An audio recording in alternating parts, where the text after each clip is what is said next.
ദൈവത്തിന് സ്തുതി.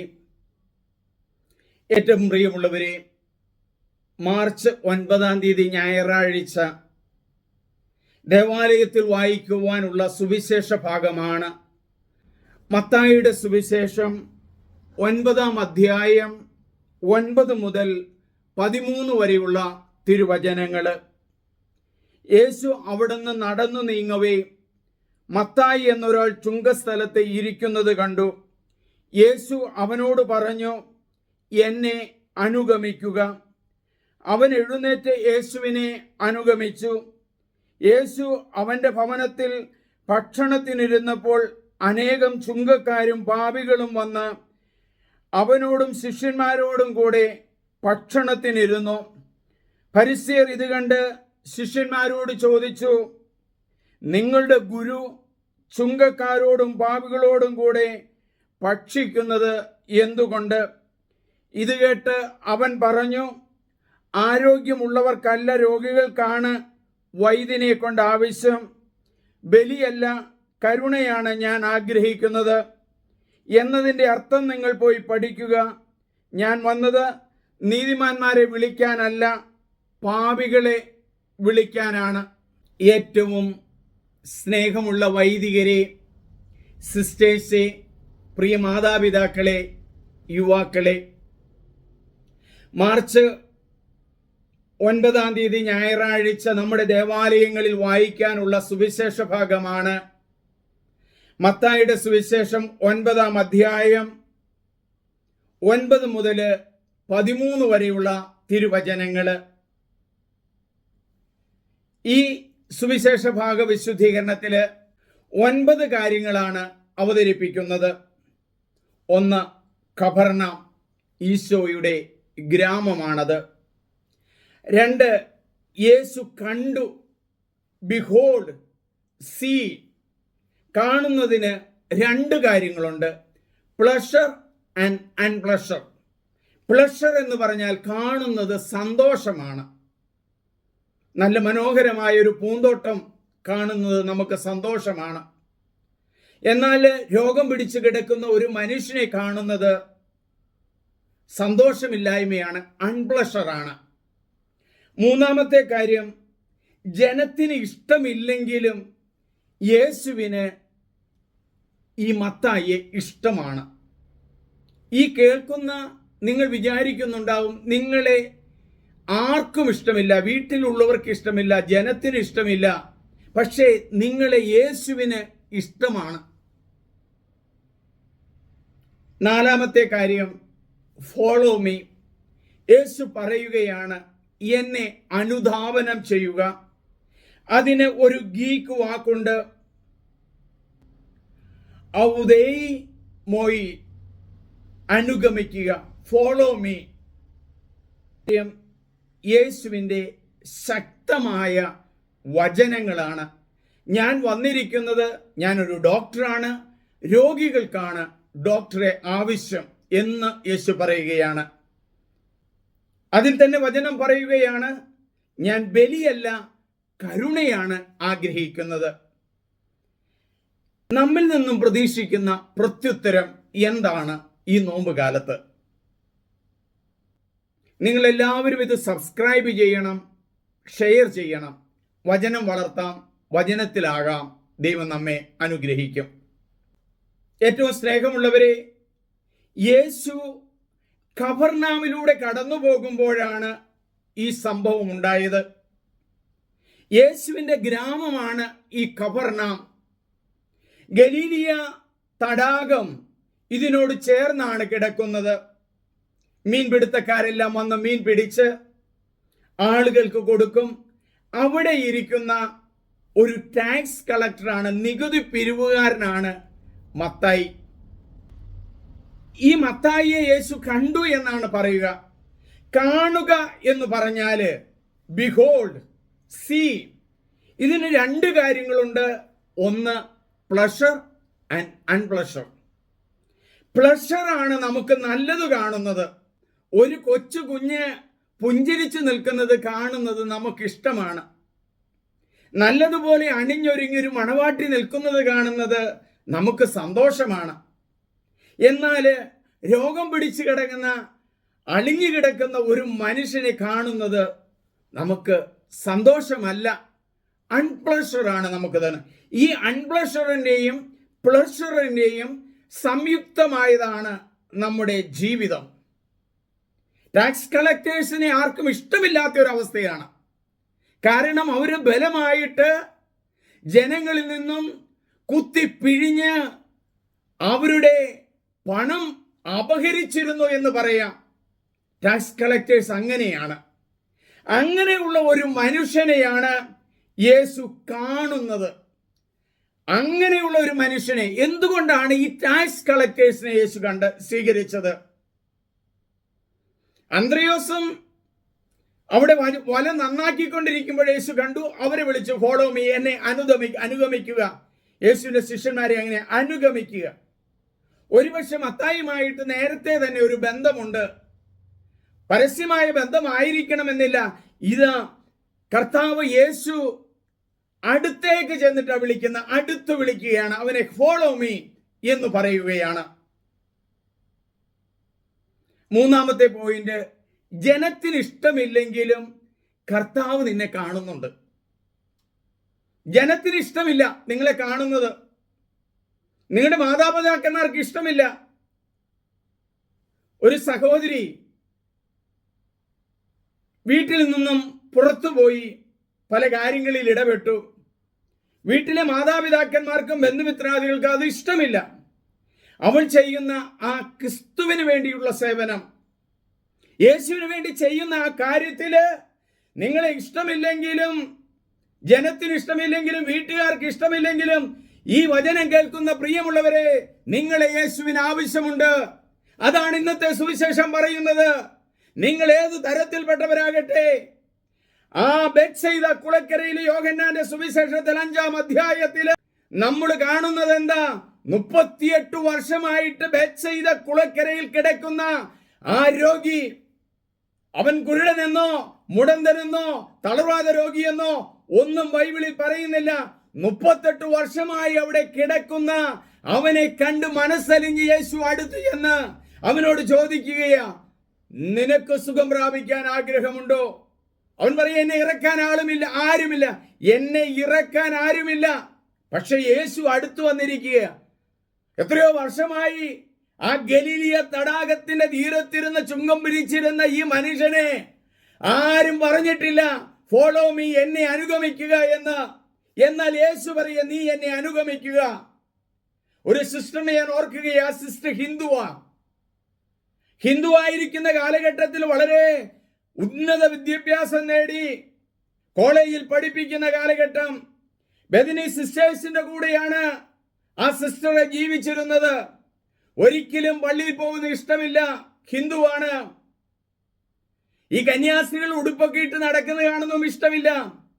ഒരു ദിവസം അറിയാതെ ആ ബെഥനി സന്യാസ സമൂഹത്തിലെ പള്ളിയിൽ ചെന്നിരുന്ന് അറിയാതെ അവിടെ ഇരുന്നു. രാത്രി 11 കഴിഞ്ഞു. സിസ്റ്റേഴ്സ് വന്ന് വിളിച്ചെഴുന്നേൽപ്പിച്ചു വിട്ടു. പിറ്റേ ദിവസം മുതൽ പ്രാർത്ഥനകളിലേക്ക് അവൾ കടന്നു ചെല്ലുക. ഇഷ്ടമില്ലാതിരുന്നവരെ തമ്പുരാൻ അടുത്ത് വിളിച്ചു. ഇന്ന് ആ സിസ്റ്റർ ഒരു കന്യാസ്ത്രീയായിട്ട് സെന്റ് പീറ്റേഴ്സ് സെമിനാരിയിലൊക്കെ ഡോക്ടറേറ്റ് കഴിഞ്ഞു.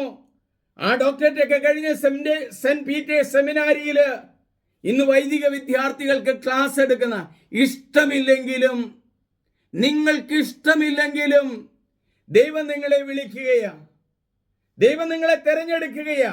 അതാണ് ഫോളോ മീ, എന്നെ അനുഗമിക്കുക. ദൈവം വിളിക്കുന്നത് വിവിധ തരത്തിലാണ്. നേരിട്ട് ദൈവം വിളിക്കും, ചില സംഭവങ്ങളിലൂടെ വിളിക്കും, ദൈവ അനുഭവം നൽകി വിളിക്കും, രോഗസൗഖ്യം നൽകി വിളിക്കും. രോഗസൗഖ്യം കഴിഞ്ഞിട്ട് വൈദിക ജീവിതത്തിലേക്ക്, സന്യാസ ജീവിതത്തിലേക്ക് കടന്നു വന്ന പല വ്യക്തികളെയും എനിക്കറിയാം. കുടുംബജീവിതത്തേക്കുള്ള വിളിയും ദൈവമാ. വിവാഹം കഴിക്കണ്ട എന്ന് പറഞ്ഞിരുന്ന ഒരു മകളെ ദൈവം സൗഖ്യം നൽകി. അവൾക്ക് പറ്റിയ ഒരു ജീവിത പങ്കാളിയെ ദൈവം ഒരുക്കി കൊടുക്കുകയാണ്. Follow me. അവരിലൂടെ ദൈവം ക്രൈസ്തവ കുടുംബങ്ങളിലൂടെ നമുക്ക് നല്ല മക്കളെ ലഭിക്കും. ദൈവഭക്തിയും പുണ്യവും പ്രാപ്തിയുമുള്ള മക്കളെ നമുക്ക് ലഭിക്കും. ഫോളോ മീ, ഈ ഫോളോ മീ ആണ് നമ്മളൊക്കെ ചെയ്യുന്നത്. എൻ്റെ അനുജൻ ബെന്നി ബിഷപ്പ് ഇറ്റാനഗർ രൂപതയുടെ, അദ്ദേഹം സെമിനാരിയിൽ നിന്ന് പോകുന്ന അവസരത്തിൽ ഒരിക്കലും ചിന്തിച്ചിട്ടില്ല ഞാൻ ഒരു രൂപതയുടെ രൂപതാധ്യക്ഷനാകുമെന്ന്. ആകുന്നതിന് ഏതാനും മാസങ്ങൾക്ക് മുമ്പ് വരെ അദ്ദേഹത്തിന് അറിയില്ല. പക്ഷെ ദൈവമാണ് വിളിക്കുന്നത്. സാമുവേലിനോട് പറയുന്നില്ലേ, ഏലിയ പ്രവാചകനോട് ചേർന്ന് കിടക്കുമ്പോൾ സാമുവേൽ സാമുവേൽ എന്ന് വിളിക്കുമ്പോൾ ആദ്യം മനസ്സിലായില്ല. രണ്ടാമത്തെ പ്രാവശ്യം സാമുവേൽ ഏലിയായുടെ അടുത്തെത്തിയപ്പോൾ ആ വൃദ്ധനായ മനുഷ്യൻ, കണ്ണിന് കാഴ്ച മങ്ങിയ മനുഷ്യൻ പറയുക, അരുളി ചെയ്താലും കർത്താവേ ദാസനിതാ കേൾക്കുന്നു. അത് ദൈവമാണ് തന്നെ വിളിച്ചതെന്ന് ആ വ്യക്തിക്ക് മനസ്സിലായി. പ്രായം ചെന്ന വ്യക്തിക്ക് മനസ്സിലായി, മുതിർന്നവർക്ക് മനസ്സിലായി, അധികാരികൾക്ക് മനസ്സിലായി. അവൻ കർത്താവിനോട് പറഞ്ഞു, അരുളി ചെയ്താലും കർത്താവേ. ഈ ഫോളോ മീയുടെ വലിയൊരു അർത്ഥമാണിത്. അനുഗമിക്കണമെങ്കിൽ ഈ മത്തായി ആദ്യം എന്താ ചെയ്തത്? തന്റെ മുമ്പിലിരിക്കുന്ന ആ പണമെല്ലാം അവിടെ വെച്ചു. പത്രോസും സഹോദരനും, ശിമിയോൻ പത്രോസും സഹോദരനും തന്റെ മുമ്പിലുള്ള വലയും സാധനങ്ങളും എല്ലാം ഉപേക്ഷിച്ച് പുള്ളി പോവുകയാണ്. യാക്കോബ് സഹോദരനും ചെയ്തത്, അവന്റെ മാതാപിതാക്കന്മാരെ വിട്ടു. അവർ മെൻഡിങ് ഡെയർ മെറ്റ്സ് ആയിരുന്നു, വല നന്നാക്കുന്നവരാണ് യേശുവിനെ ഫോളോ ചെയ്തത്. ദൈവം നമ്മെ ഓരോരുത്തരെയും വിളിക്കുക, അനുഗമിക്കുക. അനുഗമിക്കാൻ ഒന്നാമത് വേണ്ടത് എഴുന്നേൽക്കണം. പൗലോസ്ലീഹായെ വെളിച്ചം തട്ടി താഴെയിട്ടു. അപ്പോൾ പൗലോസ് ചോദിക്കുകയാ, സാവൂൾ ചോദിക്കുകയാ, ആരാ കർത്താവേ? നീ പീഡിപ്പിക്കുന്ന യേശുവാണ് ഞാൻ എന്നുള്ള വചനം കേട്ടുകൊണ്ട് അവൻ എഴുന്നേൽക്കാൻ തയ്യാറായി. തുടർന്നുള്ള ജീവിതം മുഴുവനും യേശുവിന് വേണ്ടി സമർപ്പിക്കുകയാണ്. ഈടുറ്റ ലേഖനങ്ങൾ എഴുതുകയാണ്.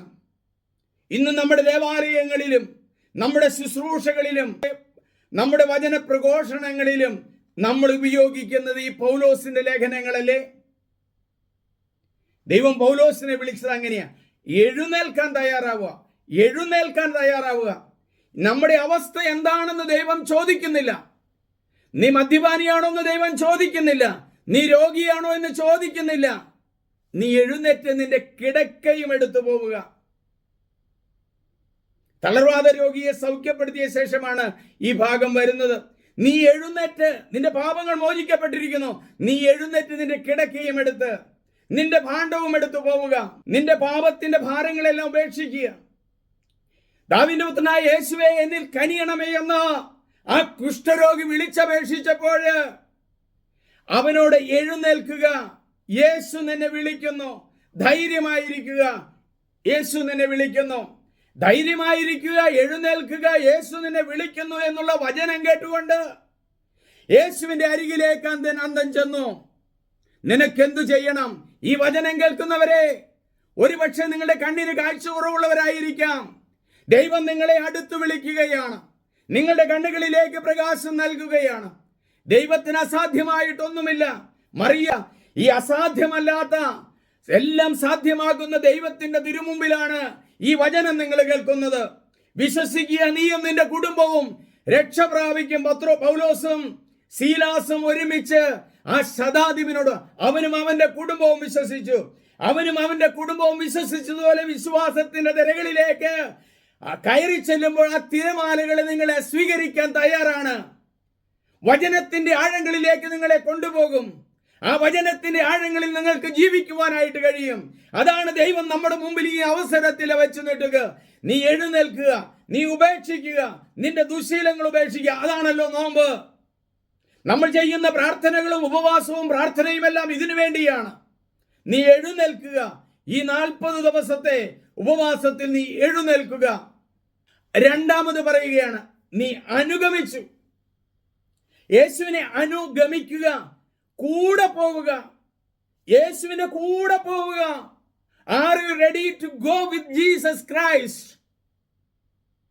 യേശു നേരിട്ട് ആ രൂപത്തിലും ഭാവത്തിലും വരികയില്ല. പക്ഷേ വചനത്തിന്റെ കൂടെ പോകാൻ പറ്റും. വചനം എല്ലാ ദിവസവും നിങ്ങൾക്ക് വായിക്കാൻ പറ്റും. ഞാൻ എല്ലാ ദിവസവും ബൈബിളിലെ ഏതെങ്കിലും 1-2 അധ്യായങ്ങള് റെക്കോർഡ് ചെയ്ത് ഇട്ടുകൊണ്ട് കൊടുക്കുകയാണ്. ഞാൻ ആദ്യമൊക്കെ ഓർത്തു ആരും അത് കാണുകയില്ല, കേൾക്കുകയില്ല എന്നൊക്കെയായിരുന്നു. ഇന്ന് 85,000 ആളുകൾ കണ്ട എന്റെ ചില പ്രോഗ്രാംസ് ഉണ്ട്. 45 മിനിറ്റ് പ്രസംഗങ്ങള് 15,000 20,000 പേര് കണ്ടിട്ടുണ്ട്. ആ വചനം കൊടുക്കുന്നവരാവുക, വചനത്തെ അനുഗമിക്കുക. We have to go with the gospel. We have to go with the Bible. അതാണ് യേശു നമ്മിൽ നിന്ന് ആവശ്യപ്പെടുന്നത്. ദൈവം നിങ്ങളെ അനുഗ്രഹിക്കുന്ന നിമിഷങ്ങളാണ്. യേശുവിനെ അനുഗമിച്ച ഈ മത്തായി ശ്ലീഹ നമുക്ക് വേണ്ടിയിട്ട്, വിജാതിയർക്ക് വേണ്ടിയിട്ട് ഒരു സുവിശേഷം എഴുതി. രണ്ടാമത് എഴുതിയ മത്തായിയുടെ സുവിശേഷമാണ്. ഒന്നാമത് എഴുതിയത് മർക്കോസിന്റെ സുവിശേഷമാണ്. മർക്കോസിന്റെ സുവിശേഷത്തിന്റെ സഹായത്തോടെയും അതായത് ഉറവിടത്തിന്റെ സഹായത്തോടെയും വിരചിതമായ മനോഹരമായ ഗ്രീക്ക് വചനങ്ങളാണ് നമ്മുടെ മുമ്പിലുള്ളത്. അവന് ഫോളോ മീ എന്ന യേശുവിന്റെ വചനമാ. ഈ ഫോളോ മീ എന്ന സുവിശേഷകൻ എഴുതിയത് അഗാലൗത്തേയ്മോയ് അഗാലൗത്തേയ്മോയ് അഗാലൗത്തേയ്മോയ് അഗാലൗത്തേയ്മോയ് എന്ന ഫോളോ എന്ന് പറഞ്ഞ് അനുഗമിക്കുക. അഗാലത്തോ ജനം ആ സുവിശേഷ ഭാഗത്ത് അതാണ്. 6 ഒരു പ്രത്യുത്തരം. മത്തായിയുടെ ജീവിതത്തിലെ പ്രത്യുത്തരം യേശുവിനെ മുഴുവൻ സമയവും അനുധാവനം ചെയ്തു.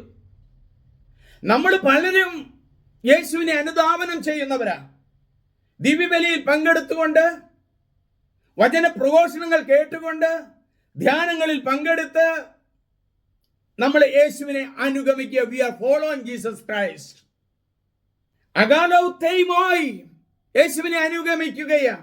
നമ്മുടെ ഭാഗത്തുണ്ടാകുന്ന പ്രത്യുത്തരം എന്തായിരിക്കണം? മത്തായി ആ യേശുവിന്റെ കലപ്പയിൽ കൈപിടിച്ച ശേഷം പുറകോട്ട് തിരിഞ്ഞു നോക്കിയില്ല. തന്റെ ദൈവവിളി കിട്ടിയ ശേഷം പുറകോട്ട് തിരിഞ്ഞു നോക്കുന്ന പലരെയും നമ്മൾ കണ്ടിരിക്കും. ദൈവവിളി ഉപേക്ഷിക്കുന്നത് മാത്രമല്ല, ദൈവവചനത്തിലേക്ക് കടന്നു വന്ന വൈദികരായി, സിസ്റ്റേഴ്സായിട്ട് പിന്നീട് വീടിന്റെ കാര്യങ്ങളൊക്കെ ശ്രദ്ധിക്കുന്ന ആളുകളെ കാണാം. സഭയുടെ പണമെല്ലാം ദുരുപയോഗിക്കുന്നവരെ കാണാം. സഭയിലെ അധികാരങ്ങൾക്ക് വേണ്ടി, ദൈവമേ ഈ അധികാരം നമുക്ക് നൽകിയത് എന്തിനാണെന്ന് അറിയാവോ? കർത്താവിന്റെ ഒരു വചനമുണ്ട്, ദാവീദിന്റെ വചനമുണ്ട്, 23-ാം സങ്കീർത്തനം. കർത്താവിന്റെ ഇടയനാകുന്നു. ദാവീദ് ഒരു ആട്ടിടയനാ. ഈ ആട്ടിടയൻ ആടുകളെ സംരക്ഷിക്കുന്നവരാ. ഇടയന്മാരെ, നിങ്ങൾ ആടുകളെ സംരക്ഷിക്കുന്നുണ്ടോ? നിയമങ്ങൾ അടിച്ചിറക്കുകയല്ല ആ ഇടയൻ ചെയ്ത. ഒരിക്കലും ഇടയൻ നിയമങ്ങൾ ഉണ്ടാക്കിയിട്ടില്ല. ആടിന് ആവശ്യമായ വെള്ളവും ഇലകളും എല്ലാം കൊടുത്തു.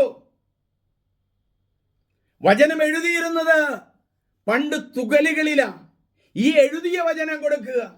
നമ്മൾ വൈദികര്, മെത്രാന്മാര് എത്ര പേര് തങ്ങളുടെ വചനങ്ങൾ കൊണ്ട് മനുഷ്യന് ജീവൻ നൽകുന്നുണ്ട്. നിങ്ങളുടെ ജീവിതം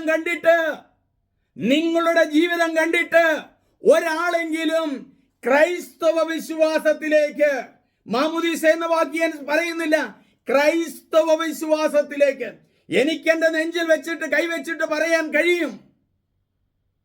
വർഷങ്ങളോളം ധ്യാന കേന്ദ്രത്തിൽ ശുശ്രൂഷ ചെയ്യുമ്പോൾ യേശുവിന്റെ പാതയിലേക്ക് കടന്നു വന്ന അനേകരെ കാണാറുണ്ട്. ഈ അടുത്ത നാളുകളിൽ സുലോചന എന്ന് പറയുന്ന സഹോദരി ദൈവത്തെ അറിഞ്ഞു, യേശുവിനെ അറിഞ്ഞു. വല്ലപ്പോഴും ആ സഹോദരി വിളിക്കും, കർത്താവിന് പ്രത്യുത്തരം നൽകുന്നു. Are you giving? നിങ്ങൾ പ്രത്യുത്തരം നൽകുന്നുണ്ടോ? നിങ്ങളുടെ ജീവിതത്തിലൂടെ, വചന പ്രഘോഷണത്തിലൂടെ, നിങ്ങളുടെ വർത്തമാനങ്ങളിലൂടെ നിങ്ങൾ പ്രത്യുത്തരം നൽകുന്നുണ്ടോ? പ്രത്യുത്തരം നൽകാനായിട്ടുള്ള വിളിയ. ഫോളോ ചെയ്യുന്നവരെ, യേശുവിനെ അനുധാവനം ചെയ്യുന്നവരെ സഹായിക്കാനുള്ള വിളിയാണ് നമ്മുടേത്. നിങ്ങൾ ഹിന്ദു ആകട്ടെ, മറ്റേതെങ്കിലും മതവിഭാഗങ്ങളിൽപ്പെട്ടവരാകട്ടെ, മതം ആരെയും കൊല്ലുവാനുള്ളതല്ല. ഒരു മതം, ഏതെങ്കിലും മതം കൊലയ്ക്ക് വയ്ക്കുന്നുണ്ടെങ്കിൽ അത് ദൈവത്തിൽ നിന്നുള്ള മതമല്ല എന്ന് ഞാൻ പറയും. കൊല്ലണമെന്ന് പറയുന്ന ഒരു മതവും ദൈവത്തിൽ നിന്നുള്ളതല്ല. ദൈവമാണ് ഇത് ജീവൻ നൽകിയത്. ആ ജീവൻ എടുക്കാൻ മനുഷ്യന് അവകാശമില്ല. ദൈവത്തിന്റെ അനുഗ്രഹത്തിലേക്ക് വരാം. നമ്മുടെ പ്രത്യുത്തരം നമ്മുടെ ജീവിതം കൊണ്ട്, നമ്മുടെ വചന പ്രഘോഷണങ്ങൾ കൊണ്ട്, മത്തായിയെ പോലെ യേശുവിനെ അനുധാവനം ചെയ്തുകൊണ്ട് നമുക്ക് പ്രാർത്ഥിക്കാം.